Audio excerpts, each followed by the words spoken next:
Assalamualaikum warahmatullahi wabarakatuh. Bismillah walhamdulillah wala hawla wala quwwata illa billah. Allahumma salli wa sallim ala sayyidina Muhammadin miftahi babi rahmatillah adada ma fi ilmillah salatan wa salaman daimaini bidawami mulkillah wa ala alihi wa sahbihi wa mawalah. Rabbi syrah li sadri wa yassir li amri wa hlul uqdatam min lisani yafqahu qawli wa saddid lisani wahdi qalbi bihaqqil qur'anil azim wa rasulil karim sayyidina Muhammadin wa ala alihi wa sahbihi ajma'in, amma ba'd. Hadirin hadirat yang mudah-mudahan dirahmati dan diberkahi Allah Subhanahu wa taala. Alhamdulillah, kita bersyukur malam hari ini kita bertemu kembali dalam satu majelis yang baik, di waktu yang baik, di tempat yang baik, dalam acara yang baik. Dan apa yang akan kita dengarkan serta kita bahas juga adalah satu amalan yang paling baik. Mudah-mudahan Allah jadikan kita sebagai hamba-hamba yang terbaik di sisi Allah Subhanahu wa taala. Amin ya rabbal alamin. Kita akan mempelajari hadis perkataan baginda agung Nabi Muhammad sallallahu alaihi wasallam. Kita dengarkan, kita pahami, kita cermati, kemudian kita amalkan dalam kehidupan sehari-hari. Amin ya rabbal alamin. Al-Imam Malik rahimahullahu taala, beliau seorang alim ulama, orang yang alim, ahli hadis, dan beliau sangat memperhatikan ketika belajar dan mengajarkan ilmu hadis tersebut.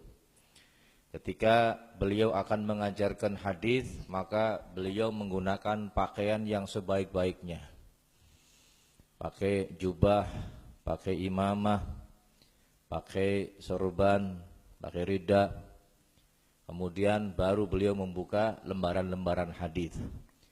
Dan beliau Al-Imam Malik paling enggak suka ketika beliau mengajar hadis, kemudian ada orang yang mendengarkan sibuk sendiri dengan kesibukannya. Terus nek wonten hadis dibacakan, ya, Imam Malik menginginkan semuanya diam, tawadhu, karena yang akan dibaca adalah perkataan manusia yang paling mulia yang diciptakan Allah Subhanahu wa taala. Saking hormatnya kepada Rasulullah sallallahu alaihi wasallam, Imam Malik ini tinggal di Madinah. Beliau kalau di dalam kota Madinah enggak berani naik kuda. Enggak berani dalam kota Madinah ini beliau menaiki kuda atau menaiki keledai atau tunggangan yang lain. Ketika ditanya kenapa melakukan hal yang demikian, beliau ini sangat menghormati Rasulullah. Beliau takut kalau ini telapak kudanya nempel di atas bekas jejaknya Rasulullah sallallahu alaihi wasallam. Kanjeng Nabi kan uripe nang Madinah, bolak-balik jalan kaki, beliau enggak ingin suul adab. Nah, suul adab ini adab yang buruk kepada Rasulullah sallallahu alaihi wasallam.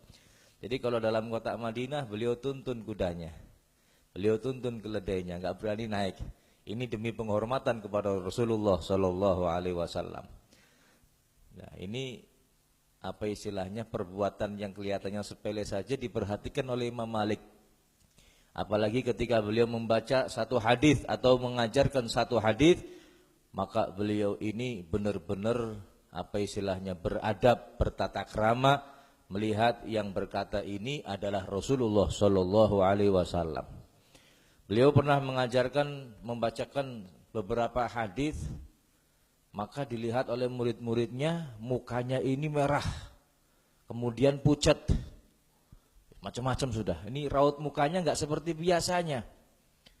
Tapi beliau tetap teruskan mengajarkan hadis, baca hadis, enggak pengen diputus ini hadisnya. Selesai kemudian beliau perintahkan, tolong ente ke belakang, di balik baju saya ini ada apanya kok sakit sekali. dilihat ada beberapa kalajengking, bukan satu. Beberapa kalajengking ini sudah menyengat tubuh beliau, tapi beliau nggak berani memutus apa yang sedang beliau sampaikan, yaitu hadis Rasulullah Shallallahu Alaihi Wasallam. Jadi beda adoh karo Habibmu. Habibmu lagi mulang anak coro mabur bewedi. Ya apa maning kalajengking. Ini kalajengking nyengat di tubuhnya, dia diam saja terus meneruskan apa yang disampaikan. Nggak berani. Kenapa? Karena melihatnya ini yang dibaca adalah perkataan manusia suci baginda agung Nabi Muhammad Sallallahu Alaihi Wasallam. Dan yang akan kita baca, yang akan kita dengarkan malam hari ini juga merupakan beberapa perkataan daripada Nabi kita Muhammad Sallallahu Alaihi Wasallam. Mendengarnya saja sudah mendapatkan keutamaan. Apalagi memahami, mengamalkan, kemudian menyampaikan kepada orang lain. Maka Allah pun akan memberikan wajah kita wajah yang ceria. Artinya apa? Keberuntungan hidup di dunia maupun di akhirat. Amin ya rabbal alamin. Bismillahirrahmanirrahim. Al-haditsus sabi' wa sittun. Hadis yang ke-67. An Abi Hurairah radhiyallahu anhu qala qala Rasulullah sallallahu alaihi wa alihi wasallam. Dari sahabat Abu Hurairah radhiyallahu an berkata Rasulullah sallallahu alaihi wa alihi wasallam, dinarun anfaqtahu fi sabilillah. Satu dinar yang kau infakkan untuk sabilillah. Sabilillah ini macam-macam, bukan hanya perang saja, bukan hanya jihad saja, tapi sesuatu yang baik. Satu dinar yang kau infakkan yang kau infakkan di jalan Allah Subhanahu wa taala. Wa dinarun anfaqtahu fi raqabah. Dan satu dinar yang kau infakkan untuk membebaskan budak. Zaman sekarang sudah enggak ada budak. Wa dinarun tasaddaqta bihi ala miskin. Dan juga satu dinar yang kau infakkan, kau sodakohkan kepada orang-orang miskin. Wa dinarun anfaqtahu ala ahlik. Dan satu dinar yang kau infakkan untuk keluargamu, untuk istrimu. Rasulullah ini membandingkan.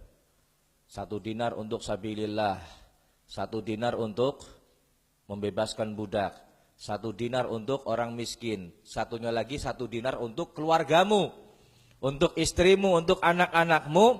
Maka dikatakan oleh Rasulullah, a'dhamuha ajran alladhi anfaqtahu ala ahlik. Maka di antara 4 yang Rasulullah sebutkan, mana pahalanya yang paling besar? Mana pahalanya yang paling banyak? Beliau mengatakan, alladhi anfaqtahu ala ahlik. Satu dinar yang kau berikan kepada keluargamu, yang kau berikan kepada istrimu, yang kau berikan kepada anak-anakmu. Ini pahalanya paling besar dibanding itu semua, dibanding 3 yang pertama. Ya.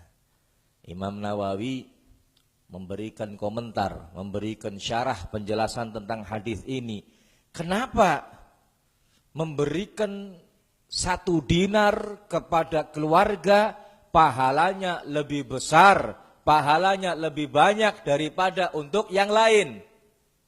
Karena nafkah atau infak yang dikeluarkan, ya nafkah yang dikeluarkan untuk istri ataupun anak-anak, ini merupakan infak yang wajib dikeluarkan bagi seorang suami. Makanya pahalanya lebih besar. Kenapa? Karena wajib mengeluarkan harta nafkah untuk anak istri, ini hukumnya wajib. Kalau yang lain sunnah, tapi kalau ini wajib.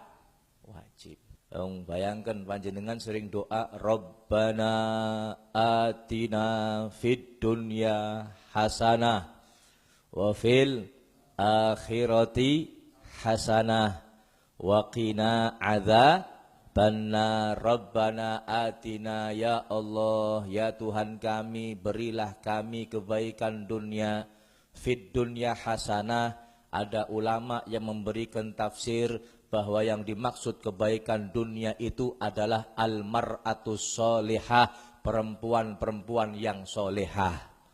Loh, bayangkan, terus nek wonten tiang likundonga Rabbana atina fid dunya hasanah, berarti orang itu sedang meminta perempuan yang solehah. Rabbana atina fid dunya hasanah, ada yang mengartikan itu adalah perempuan yang soleh. Wa fil akhirati hasanah, dan di akhirat juga mendapatkan kebaikan. Fil akhirah hasanah, ulama tafsir ada yang mengartikan adalah bidadari surga. Bidadari surga. Wa qina adzabannar, adzabannar ini ada yang memberikan tafsir adalah wanita-wanita yang jelek. Wanita-wanita yang jelek. Maka minta dijauhkan dari perempuan-perempuan atau istri-istri yang jelek. Amin ya rabbal alamin. Ya, ini makanya wanita yang solehah, ya, ini menjadi permintaan setiap orang. Mudah-mudahan kaum wanita kita dijadikan oleh Allah menjadi wanita yang solehah. Amin ya rabbal alamin. 1 dinar yang diinfakkan, diberikan kepada keluarga lebih baik daripada dinar yang diberikan untuk sabilillah, untuk raqabah, untuk miskin kepada keluarga. Kita sebagai suami ini wajib memberikan nafkah kepada beberapa orang. Dalam kitab fikih disebutkan asbabu wujubil nafaqah salasatun. Ada 3 sebab yang mana seseorang ini wajib memberikan nafkah. Yang pertama sebab pernikahan. Makanya ini yang pertama paling kuat kata ulama. Yang pertama ini paling kuat. Baik itu memberikan nafkah kepada istri, memberikan nafkah kepada anak, memberikan nafkah kepada orang tua, memberikan nafkah kepada apa istilahnya, keturunan, ya. Jadi bisa anak, bisa cucu. Ini sebab pernikahan kita wajib memberikan kepada mereka. Yang kedua sebab qorobah, sebab adanya hubungan kekerabatan. Kakak, adik, paman, bibi, ponakan dan lain sebagainya, orang-orang dekat. Ini qorobah. Yang ketiga milkun, budak.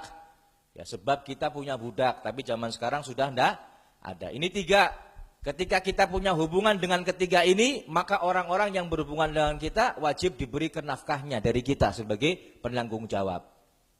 Dan makanya hadirin yang dimuliakan Allah, di sini juga menunjukkan a'dhamuha ajran alladzi anfaqtahu ala ahlik, yang paling besar pahalanya adalah kepada keluargamu, kepada istrimu. Ya, setelah keluarga, setelah istri, maka qarabah. Hubungan kekerabatan. Makanya sodakoh, jenis sodakoh apapun, ya, ini paling afdol diberikan kepada orang yang mempunyai hubungan kekerabatan. Paling afdol. Panjenengan punya harta banyak, saya kepengin sodakoh. Maka siapa yang diberi pertama kali? Yang diberi pertama kali orang dekat kita. Lihat orang dekat kita siapa? Orang tua kita butuh enggak? Ya, kemudian anak kita butuh enggak? Hubungan pernikahan sudah enggak ada, kekerabatan. Adik kakak kita butuh atau enggak? Paman kita butuh atau enggak? Bibi kita butuh atau enggak? Dilihat dulu yang dekat. Setelah keluarga sudah, tetangga. Tetangga. Yang paling dekat dulu, baru yang jauh. Paham ya? Nah, ini nafkah yang wajib diberikan kepada istri, makanya ini paling besar pahalanya. Setelah itu terserah yang paling dekat, yang paling dekat, yang paling dekat, sampai nanti yang terjauh. Rasulullah Shallallahu Alaihi Wasallam pernah bersabda juga, innaka la tunfiqa nafaqatan tabtaghi biha wajha Allah illa ujirta 'alaiha hatta ma taj'alu fi imra'atik. Kata Rasulullah sallallahu alaihi wasallam, sesungguhnya engkau tidaklah kau memberikan satu nafkah, yang mana dengan nafkah yang kau berikan itu kamu berharap pahala di sisi Allah Subhanahu wa taala, illa ajirta 'alaiha, kecuali kamu akan mendapatkan ganjaran, mendapatkan pahala yang besar, hatta ma taj'al fi imra'atik, sehingga kau berikan makanan, kau jadikan itu sedekah untuk istrimu, untuk keluargamu, untuk istrimu, maka yang kau berikan apabila diniatkan untuk apa? Mendapatkan keridhaan Allah, mendapatkan pahala dari Allah Subhanahu wa taala, maka kau akan mendapatkan ganjarannya. Hadirin yang dimuliakan Allah, ingat ya, memberikan nafkah kepada istri itu wajib. Cuman tidak ada masalah ketika istri ini membantu suaminya untuk apa? Untuk mencari nafkah, nggak ada masalah. Tapi nggak wajib. Dan jangan sampai. Misalkan dua-duanya bekerja, dua-duanya cari nafkah. Suaminya cari nafkah, istrinya cari nafkah. Jangan sampai istri ini mencari nafkah yang tadinya tujuannya untuk membantu suami, membantu keluarga. Ternyata si istri ini mentang-mentang duitnya akeh ngatur wong lanang. Nah ini nggak boleh. Tidak boleh. Ini panggung ngatur keluarga, ngatur wong lanang, mending wong wadon nang omah bae sing kerja wong lanang. Paham ya? Nggak ada masalah kerja, yang penting atas izin suami. Yang penting jauh dari perkara-perkara yang diharamkan oleh Allah Subhanahu wa taala, nggak ada masalah, silahkan. Ya. Tapi jangan sampai istri ya kayak zaman sekarang ada wanita karir. Ya, yang jadi masalah ketika wanita duitnya banyak, suaminya jadi kayak apa? Kayak kacung. Naudzubillahi min dzalik, lanangnya jadi kayak kacung. Memang betul hadirin yang dimuliakan Allah, istri nggak wajib untuk nyuci bajunya suami. Wong wadon, kelambine wong lanang nggak wajib dicuci sama istri, nggak wajib. Masakan nggak wajib dimasakan sama istri, nggak wajib. Orang masak orang apa-apa. Si bisa nebeb. Ya memang itu bukan kewajiban istri. Cuman kalau istri melakukan, ini pahalanya luar biasa. Niki alhamdulillah. Kita di Indonesia punya adat nih wong wadon iki biasanya nyekel urusan rumah tangga, ngene mboten? Sing masak wong wadon, sing ngumbahi piring wong wadon, sing ngumbahi klambi, sing ngepel omah, sing nyapu omah wong wadon. Enggak wajib itu. Enggak wajib. Orang wajib temenan, cuman kalau dilakukan pahalanya luar biasa. Wah, jare Habib ora wajibnya mesti ora pan masak maning ya panjenengan salah. Kita ngomong masalah hukum, ini ngomong masalah hukum. Tugasnya istri hanya taat sama suami. Cuci baju ini bukan apa istilahnya, bukan kewajiban. Tapi kalau istri niatnya saya membantu suami beresin rumah, bantu suami masak, ini ganjarannya luar biasa. Mulane wong wadon sebenarnya paling mudah untuk masuk ke dalam surga Allah Subhanahu wa taala. Zaman Nabi ada wanita yang iri dengan kaum pria. Ya Rasulullah, mereka suami-suami kita, suami-suami kami berperang di jalan Allah, pahalanya luar biasa. Mereka ikut perang, pahalanya luar biasa. Lah kami kaum wanita nggak bisa perang, disuruhnya di rumah. Bagaimana ini kita bisa dapat pahala seperti pahalanya kaum laki-laki? Apa jawabannya Kanjeng Nabi? Tugasnya cuma satu, taat sama suami. Taat sama suami, pahalanya sama seperti orang laki-laki berperang di jalan Allah Subhanahu wa taala. Sahabat Umar pernah ribut karo wadone, istrinya. Bukan ribut, sahabat Umarnya di paido. Wah, dionek-onek nanteng bersih. Sampai-sampai ada orang yang mau lapor, mau wadul, mau curhat, mau sharing tentang permasalahan keluarganya. Delengna niki wong sing man wadul masalah bojone sing galak. Barang maring umai presiden, ke rumahnya Umar bin Khattab, seorang presiden saat itu, sahabat Umar sedang dimarahi sama istrinya. Wah, lagi maidon teng bersih wis. Wah, kon lanang apa wis bawa kapal boleh kaya gue lah, cara bahasa Tegal. Akhirnya ini laki-laki yang mau laporan balik lagi. Dipanggil sama sahabat Umar, "Hei fulan ta'al, kamu kemari. Kenapa bisanya balik maning?" Dijawab, "Ya Umar, saya ini sebenarnya pengen curhat, pengen laporan tentang istri saya yang seringnya marah-marah. Bojone nyong sing galak, bojone nyong sing sering maidon nyong dadi wong lanang. Nyong kepengin laporan maring panjenengan, cuman barang teka paring omahe panjenengan luwih parah maning bojone panjenengan. Luwih parah maning. Isi mending bojone nyong." Apa sahabat Umar marah? Enggak, sahabat Umar enggak marah. Ketika ditanya, "Kenapa kau demikian?" Orang jawab, "Bojone kon ngamuk-ngamuk," kon orang jawab. Dijawab, "Istri saya yang sudah mencucikan pakaian saya, yang sudah memasakkan masakan saya, yang sudah nyusuni membesarkan anak-anak saya, yang sudah ngurusi kebutuhan rumah tangga. Jadi kesalahan istri saya, kue ngamuk-ngamuk galak-galak, tak anggap PB kaleng rombeng wis, tak anggap radio bodol. Ya. Dia sudah banyak jasanya untuk saya, maka yang seperti itu tidak saya anggap. Ya, mulanya bojone sampean lagi ngamuk ditinggal lu ngapain metu sing omah jalan-jalan kok balik maning. Ya gitu. Ya, ini bukan terus jadi Habib ngamuk ora apa-apa. Ya berarti panjenengan salah ngajine. Ya ini hanya menceritakan, kita menceritakan, mencontohkan. Bahkan niki hadirin yang dimuliakan Allah, menyusui anaknya, nyusui bocah. Umum napa mboten? Umum ya. Menyusui anak umum. Anaknya kan berarti anaknya suami ya, istilahnya dari benih suaminya. Ketika istri ini nyusuni bocah terus nyaluk upah paring lanange panjenengan, boleh. Mas, nyong mau nyusuni anaknya sampean, padahal anaknya dheweke juga. Nyong mau nyusuni anaknya sampean sadina ping 5. Sing sesusunan tak regane 20.000, ping 5 1.000 meneh duite. Enggak apa-apa. Ya cuman ya ora pantes nang kene dijaluk duit, masa nyusuni nyaluk duit kan gitu.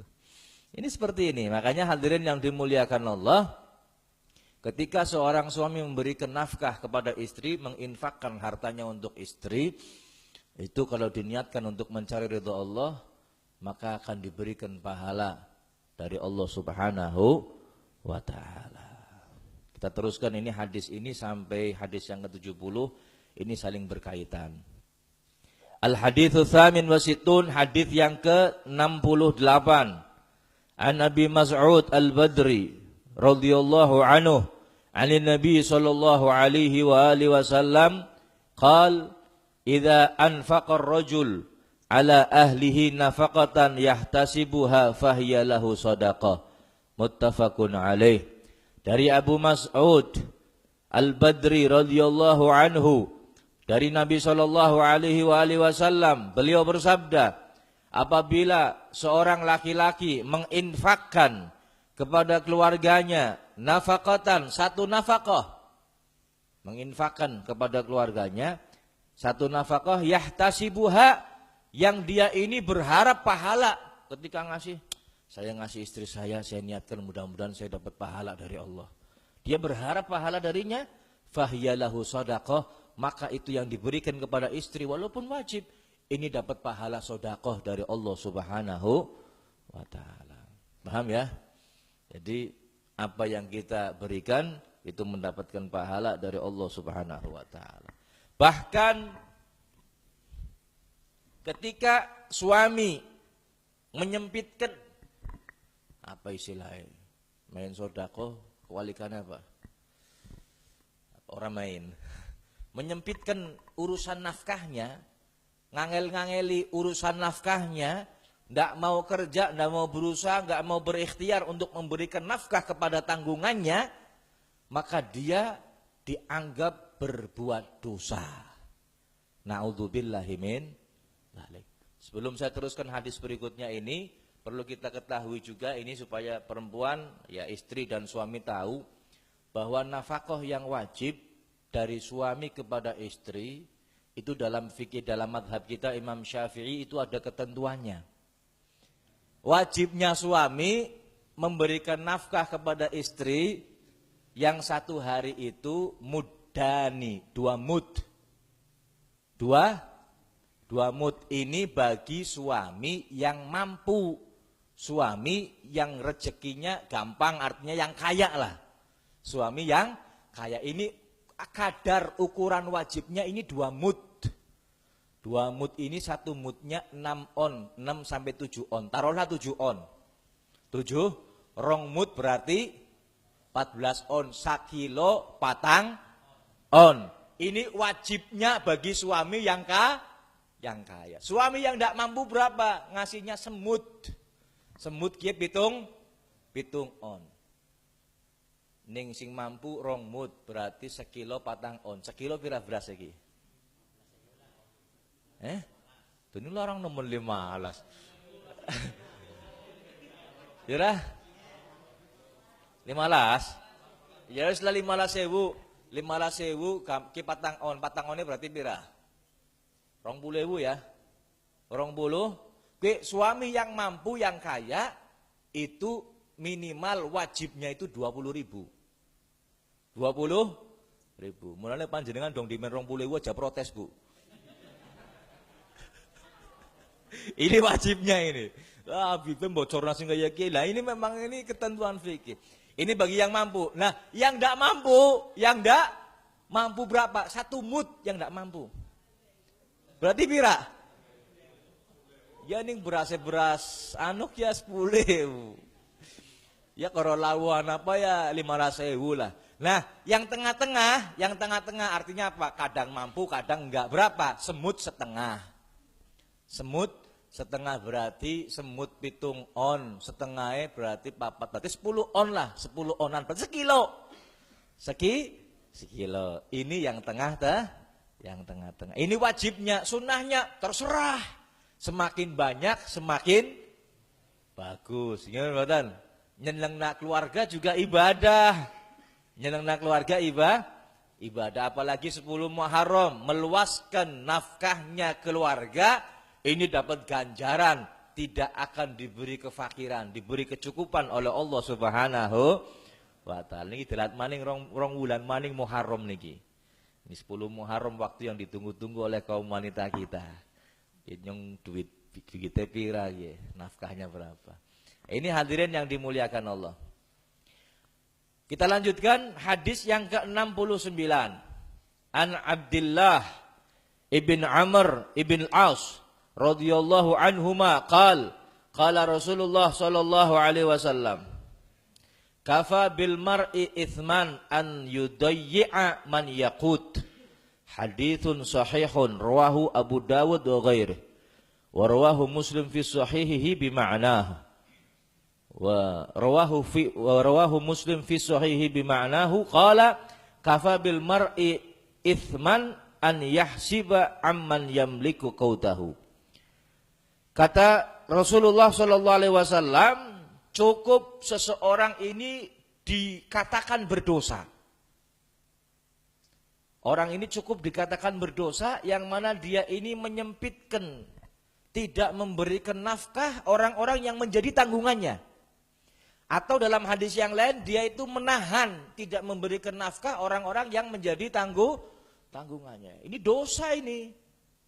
Suami yang gak ngasih nafkah, padahal dia bisa berusaha, bisa cari nafkah, kemudian gak cari nafkah, dia ini menahan atau dia cari nafkah, punya uang menahan, gak ngasih nafkah kepada anak istrinya, kepada keluarganya atau orang yang ditanggungnya, termasuk orang yang ditanggungnya ini, makhluk yang ditanggungnya ini piaraan, manuk, iwak,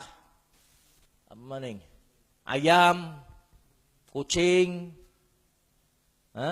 wedus, sapi, ini tanggungannya, nggak dikasih nafkah, nggak dikasih makan, ya dosa ini, dosa, paham ya?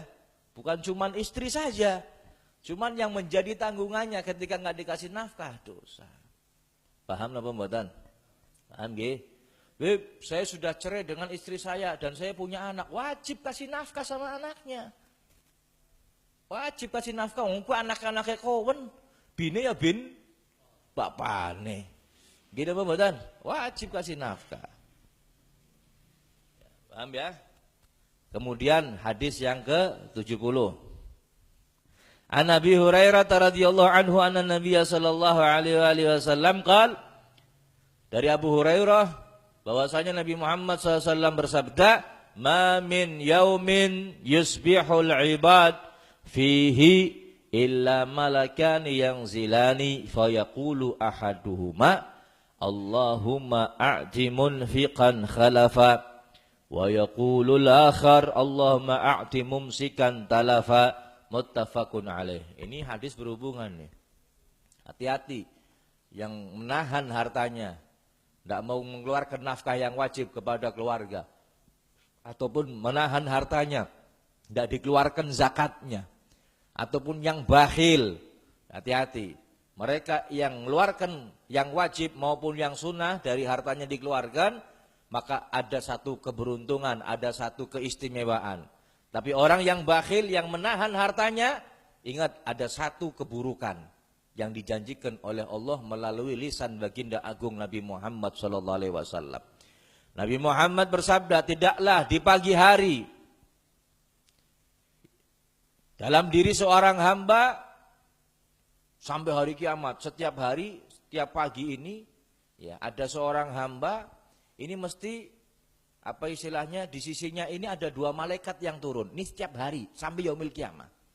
Di sisi kita ini setiap pagi, bukan setiap hari, setiap pagi ada 2 malaikat yang turun. Kemudian 2 malaikat ini berdoa. 2 malaikat ini berdoa. Dan kita tiap hari pasti mengalami ini. Cuman mata kita nggak bisa melihat dan telinga kita nggak bisa mendengar. Ini malaikat yang satu berdoa, Allahumma a'ti munfiqan khalafa. Ya Allah, berikan balasan kepada mereka yang mengeluarkan, yang menginfakkan hartanya. Ya, diberikan ganti ya Allah, mereka yang mengeluarkan hartanya. Malaikat yang ngomong, yang berdoa. Siapa yang mengeluarkan hartanya, baik yang wajib kepada istrinya nafkah, ataupun yang sunnah, dari segi apapun dia keluarkan untuk sedekah, maka didoakan malaikat, ya Allah, berilah mereka yang mengeluarkan harta itu ganti. Yang doa malaikat. Makanya orang yang mengeluarkan harta untuk jalan yang baik atau jalan yang ditetapkan, yang diatur oleh syariat kita, ini mendapatkan bantuan doa dari malaikat-malaikat Allah Subhanahu wa ta'ala. Sebaliknya malaikat satunya lagi doa, ya Allah, Allahumma a'ti mumsikan talafa. Ya Allah, mereka yang menahan hartanya, tidak mau dikeluarkan. Zakatnya nggak mau dikeluarkan. Nafkah yang wajib nggak mau dikeluarkan. Sedekahnya pun apalagi nggak dikeluarkan. Ya Allah, orang yang semacam ini, ya, orang yang menahan, maka diberikan kehancuran, diberikan kehilangan. Artinya dihilangkan itu hartanya ya Allah. Hati-hati ini. Hati-hati. Jadi kalau kita mengeluarkan, insya Allah diberi keberkahan oleh Allah Subhanahu wa ta'ala. Gak ada sejarahnya hadirin yang dimuliakan Allah, orang yang sedekah terus melarat, itu gak ada. Kalau hartanya benar-benar harta yang halal, ketika dikeluarkan untuk sedekah, gak ada ceritanya itu melarat, gak ada. Pasti akan diganti oleh Allah Subhanahu wa ta'ala, minimal akan diberi keberkahan dari sisa-sisa hartanya yang dia miliki. Akan diberi keberkahan oleh Allah Subhanahu wa ta'ala. Ya, dan ini bukan kita pribadi yang membuktikan, hampir semua orang yang benar-benar mukhlis, hartanya halal, kemudian diberikan, diganti sama Allah Subhanahu wa ta'ala. Apa? Mana qasamalun min sedekah. Ini hadis yang paling saya suka nih. Mana qasamalun min sedekah bal yasdad bal yasdad bal yasdad. Tidak akan berkurang harta yang dikeluarkan untuk sedekah kecuali bertambah, bertambah, bertambah. Allahumma amin. Mudah-mudahan kula panjenengan diparingi taufik sehingga tidak gegem tangannya kayak tisen, ya, tapi buka dalam artian kita ahli sedekah, baik sedekah yang wajib maupun sedekah yang sunnah. Kalau yang wajib memang harus, kita lakukan. Cuma memang yang paling berat ini sedekah yang sunnah. Sedekah yang sunnah ini berat. Kalau wajib jelas nafkah harus, anak-anak nafkah makan harus kita beri, ya. Cuman yang sunnah ini yang terkadang berat, ya. Mudah-mudahan bisa kita keluarkan, ya. Dan sedekah ini yang sunnah ini yang dibutuhkan keikhlasan yang ekstra. Kalau wajib tah ikhlas ora ikhlas kudu ditokna. Gini mboten. Ikhlas atau enggak ikhlas harus dikeluarkan. Ya, mudah-mudahan Allah berikan keberkahan dalam harta kita, dan mudah-mudahan ini sebulan depan sudah masuk Dzulhijjah. Ya, mudah-mudahan ning memang panjenengan orang mangkat kaji, ya, mudah-mudahan bisa melaksanakan ibadah kurban. Ya, dikasih rezeki yang melimpah, yang halal, yang barokah, tapi syaratnya kurban. Ora kurban ora tak dongakna. Amin ya rabbal alamin. Insyaallah di Masjid Zainal Fajri pengurus menetapkan tanggal 10 Dzulhijjah, dan nanti di Majelis Ta'lim wa Dzikir Nurul Qulub tanggal 11-nya, sehari setelahnya. Mudah-mudahan berjalan dengan lancar. Amin. Ya, sujud tilawah. Sujud tilawah ini sujud yang disunahkan karena membaca ayat-ayat sajadah. Ayat-ayat sajadah.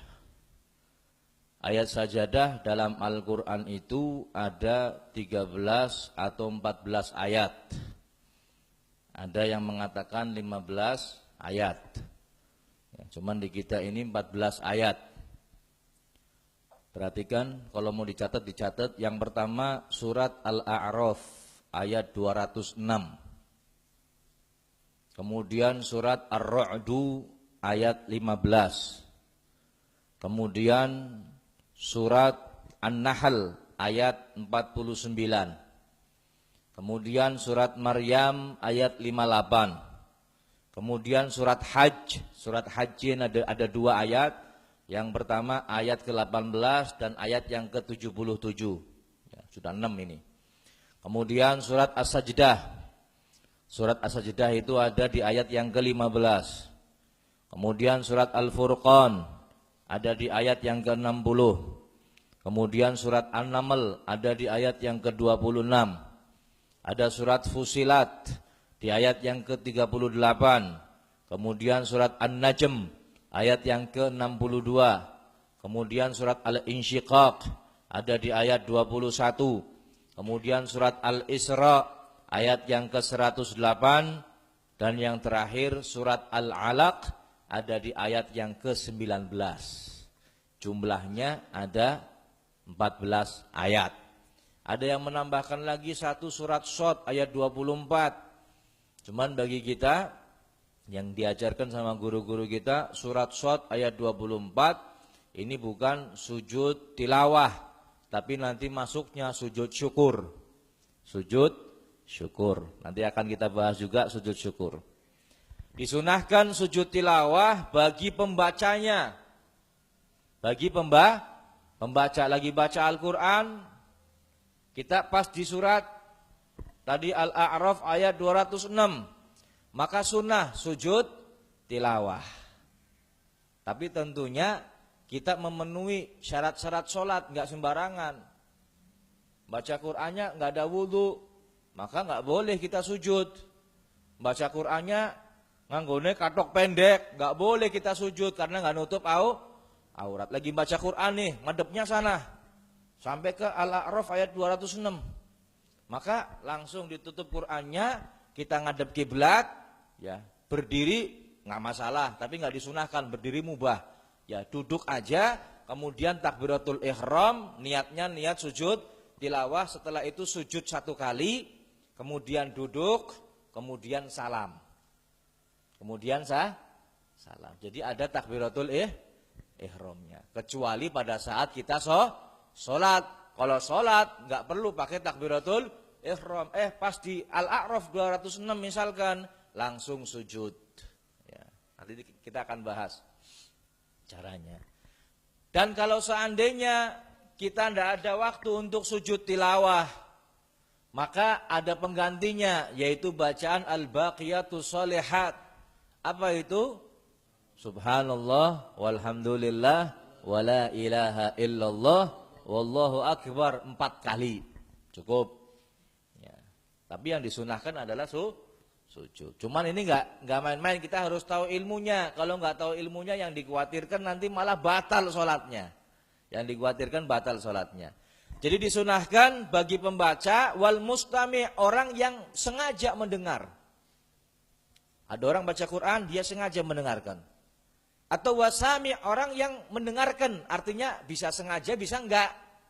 nggak sengaja dia mungkin lagi duduk, lagi senderan, ya, kemudian ada orang baca Quran, dia nggak sengaja mendengarkan, tapi dia mendengar ayat sajadah, maka ini pun disunahkan. Jadi ada 3 yang disunahkan, orang yang membaca, orang yang mendengarkan secara sengaja ataupun yang tidak sengaja. Inda qiraati ayati sajdatin, di saat membaca ayat-ayat sajadah, tadi yang 14 ayat yang disebutkan tadi. Kecuali bacaannya orang yang tidur karena nggak sengaja baca Quran. Jadi sujud tilawah ini diperbolehkan ketika orangnya itu benar-benar bermaksud untuk membaca Al-Quran. Cuman kalau seandainya lagi tidur, ngimpi, kemudian dia baca Quran, hebat teman ya, ngimpi kurang baca Quran misalkan.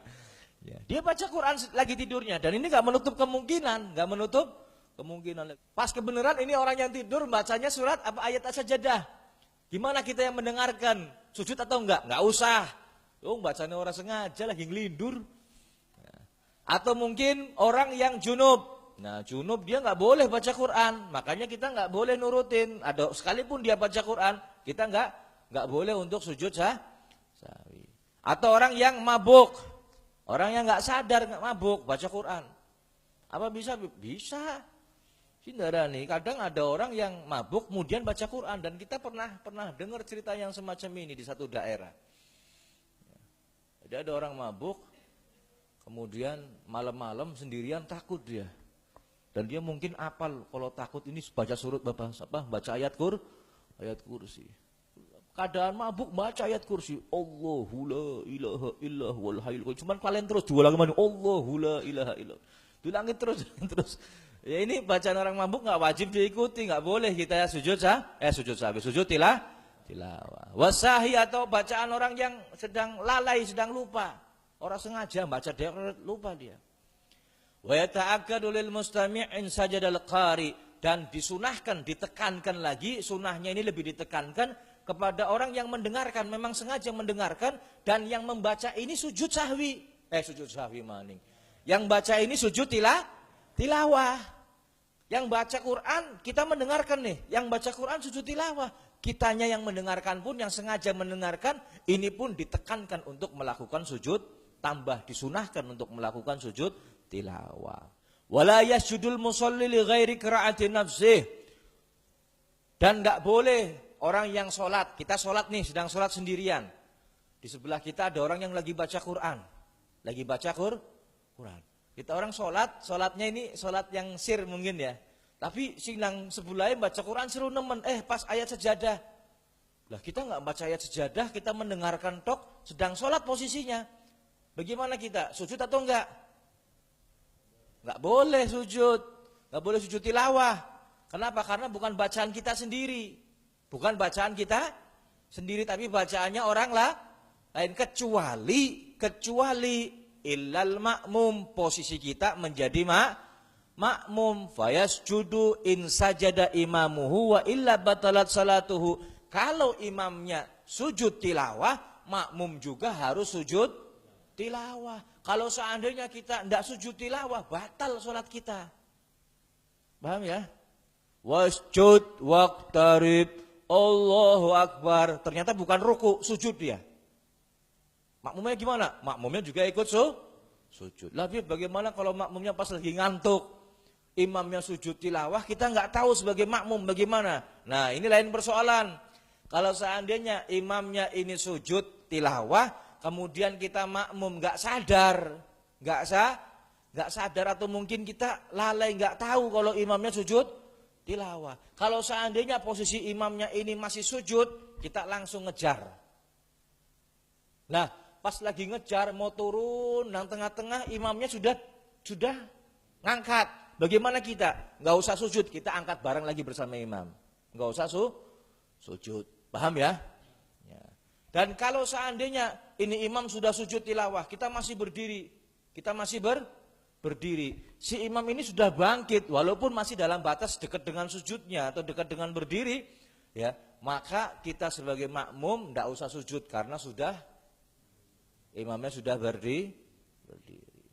Wa takarraru as-sujud bitakarruril qiraah walau fi majlisin wa raq'atin illa idza qara'aha fi waqtil karaha au fi sholati biqasdi sujud faqat fala yasjud fa in fa'ala batalat salatuhu. Dan sujud tilawah ini bisa berulang-ulang, bukan cuma sekali. Kalau kemarin kan maaf. Ini berulang-ulang bisa, misalkan dalam satu sholat, dalam satu berdiri kita membaca surat Al-Hajj dari ayat 1 sampai terakhir. Al-Hajj kan ada dua ayat sajadah. Di ayat yang berapa tadi? Ayat yang ke-18 kita sujud nih, tilawah. Kemudian berdiri lagi. Berdiri, teruskan lagi sampai ke ayat 77 belum ruku. Ayat ke-77 imamnya sujud lagi enggak ada masalah. Atau mungkin kita baca Quran dalam satu majelis, halaqah ini. Baca Quran, ini baca satu juz. Pas kebenaran di situ nemui ayat sajadah mungkin lebih dari satu. Bagaimana? Sunnah kita sujud nggak satu kali. Kalau sujud sahwi kan lain. Beberapa pun kesalahan kita cukup sujudnya 2 kali kan seperti itu. Dan untuk tilawah sujudnya bukan 2 kali tapi satu kali. Paham ya? Tilawah ini bukan kayak sujud sahwi. Kalau sahwi ini 2 kali, tilawah ini 1 kali. Kecuali kalau membacanya di waktu yang dilarang. Membacanya di waktu yang dilarang. Kapan waktu yang dilarang? Kapan waktu karohah? Waktu yang dilarang. Ba'da asar. Kemudian ba'da subuh. Sampai isyraq. Kemudian matahari menguning. Dan itu pokoknya waktu dilarang. Atau dalam sholat, because disujud fakot. Wah, saya mau baca ayat sajadah. Saya membuktikan sama orang-orang sini di masjid sini bahwa ada sunnah yang namanya sujud tilawah. Saya mau baca as-sajadah saja supaya saya bisa sujud. Niatnya cuma kepengen sujud tilawah, pamer ke nyong anak ilmu anyar ke, supaya pada sujud ke. Ini niatnya cuma sujud saja nggak boleh, dilakukan hanya niatnya sujud saja, batal sholat kita. Nah, muganya hati-hati. Ya. Kalau niatnya hanya supaya sujud tilawah saja, supaya wong makmum pada bingung, supaya pada takon ke bahwa nyong pinter wis ngaji ke nang Zainal Fajri, balik paring rumah ngo subuh nyong membaca surat as-sajadah ayat 15 nyong man sujud tilawah, ndak pada takon. Niatnya cuman untuk sujud saja. Nah, ini bahaya ini. Ya, enggak boleh. Jadi sujud tilawah ini juga punya rukun yang harus dilaksanakan. Kalau enggak dilaksanakan maka enggak sah sujud tilawahnya. Kita bahas ini, rukun ini ya, berlaku di luar sholat. Ketika kita mendengar ada orang baca ayat-ayat sajadah, atau kita membaca ayat-ayat sajadah, harus dipenuhi ini rukun-rukunnya. Ya. Ini di luar sholat ya, kita bahas di luar sholat. Yang pertama, ketika mau melakukan sujud tilawah, ini niat. Nawaitu sujudat tilawah sunnatan lillahi ta'ala. Saya niat sujud tilawah sunnah karena Allah. Niatnya dalam hati, sunnah talafud, sunnah diucapkan, ya, kemudian takbiratul ihram, bareng Allahu Akbar, niat. Ya. Allahu Akbar artinya niat. Takbiratul ihram. Takbiratul ihram juga disunahkan. Ketika di luar sholat, angkat tangan sunnah. Ya. Allahu Akbar, ya, takbiratul ihram. Kemudian setelah itu sujud sekali. Sujud sekali. Syarat-syaratnya sama dengan syarat-syarat sholat. Jadi harus nutup aurat, suci dari hadas, menghadap kiblat. Baca Al-Quran macam mana? Wah, langsung sujudnya madhab mana? Enggak boleh, enggak sah. Kalau tahu hukumnya bisa haram karena enggak menghadap kiblat. Kemudian dalam sujud itu tumak ninah. Kemudian setelah sujud, kemudian duduk, bangun dari sujud, kemudian mengucapkan salam, ya, dan dilaksanakan secara tertib sesuai dengan tadi niat, takbiratul ihram, sujud sekali, kemudian tumak ninah, kemudian duduk, kemudian salam. Paham ya? Apa yang dibaca ketika sujud? Dibaca itu sama dengan bacaan ketika sujud dalam sholat. Subhana rabbiyal a'la wa bihamdi. Ada lagi yang mengatakan sajada wajhi lilladzi khalaqahu wa suwarahu wa syaqqa sam'ahu wa basarahu bihaulihi wa quwwatihi fatabarakallahu ahsanul khaliqin. Ada lagi yang menyunahkan, disunahkan pula setelah subhana rabbiyal a'la wa bihamdi, Allahumma aktub li biha indaka ajran waj'alha li indaka dhukhran wa anni biha wizran waqbalha minni kama qabiltaha min abdika Dawud alaihi salam. Ya, subhana rabbiyal a'la bihamdi kemudian ditambah ini. Paham ya? Dan perlu diketahui hadirin yang dimuliakan Allah, rukunnya sujud tilawah dengan rukunnya sujud syukur itu sama. Sebabnya lain tapi rukunnya sama. Jadi sujud syukur itu bukan langsung sujud saja, bukan. Kadang-kadang kita lihat, ada orang dapat nikmat, langsung sorbe, glubuk sujud. Ngapa ini harus ada takbiratul ihramnya? Takbiratul ihram ada niatnya, suci dari hadas dan sebagainya. Jadi nggak bisa asal-asalan. Sebab ini ibadah. Paham ya? Orang memberi zakat itu afdolnya kepada siapa? Kalau memang ada kerabat yang membutuhkan, artinya gini, zakat kan 8 golongan, fakir, miskin, amil, gharim, sabilillah, lagi, musafir, ibnu sabil satunya, duanya, mu'alaf, satu lagi, 8 ya.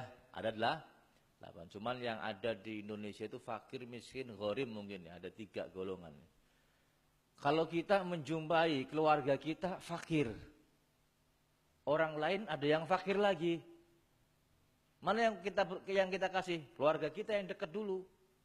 Yang dekat dulu, yang jelas bukan tanggungan nafkah kita. Kalau tanggungan nafkah kita, justru kita mengeluarkan zakat atas nama dirinya. Ya, paham ya?